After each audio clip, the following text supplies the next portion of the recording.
Fundamentals of building construction is about how to put a building together, how to choose appropriate materials, how to combine those materials to get a desired result, both technically and aesthetically. The ability to select and combine materials and detail materials into beautiful buildings is a continuous process that you really cannot split into a design phase and a technical phase. And that is reflected in all of my Wiley books, and in none more so than in Fundamentals of Building Construction. I taught construction for many years at MIT, and there was never a textbook that I felt good enough about that I would require my students to buy it. I got a call from an editor at Wiley who asked me if I would like to turn my class notes into a textbook in building construction, and that's what I did about 25 years ago. Joseph Yano, who had been my student, at this point was working for me full-time in my professional office, and he undertook to do the ink drawings for the book, and gradually we put together this combination of drawings, photographs, and narratives that became the book.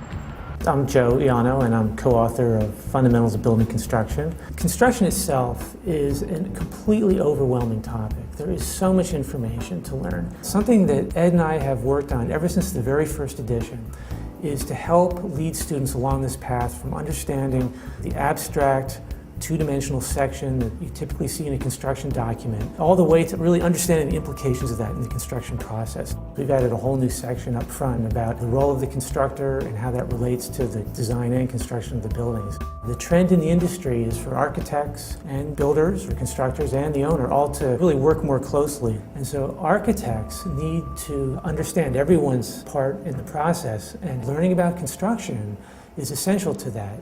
To inspire students, to get them excited about building construction, there are several elements in the book that are purposely introduced. One of those is the use of quotations from various masters of building that relate to the different materials and systems that are being used. Another element is the use of photographs in every chapter of beautiful buildings that have been built using the techniques that are described in that chapter.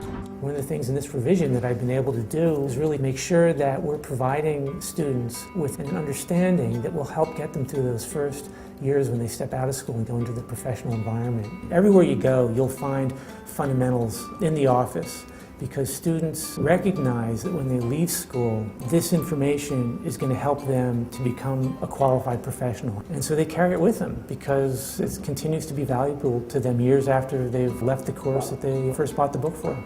Something that's been very gratifying to me is to go into architects' offices and see this book on the shelf there, right above the drafting board or the computer where people are working. What I hope is that every student who buys the book will find it an engaging book, a book that really brings out the magic that they can create with materials and construction, and perhaps most importantly of all, a book that they want to have with them throughout their career as architects and builders and construction managers, whatever they may wish to do.